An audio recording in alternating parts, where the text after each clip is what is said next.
told you your first night wouldn't be a problem. You're a natural. By now I'm sure you've noticed the older models sitting in the back room. Those are from the previous location, and we just use them for parts now. The idea at first was to repair them. They even started retrofitting them with some of the newer technology, but they were just so ugly, you know? And the smell. So the company decided to just go in a whole new direction and make them super kid-friendly.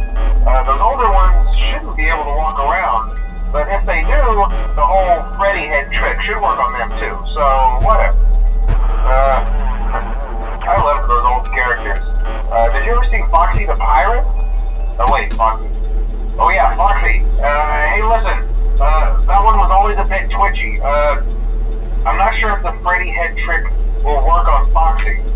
If for some reason he activates during the night, and you see him standing at the far end of the hall, just flash your light at him from time to time.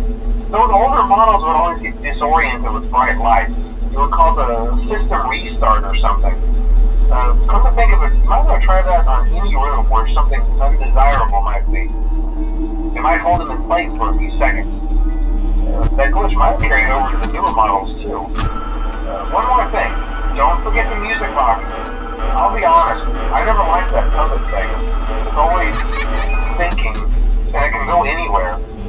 I don't think the Freddy mask will fool it, so just don't forget the music box.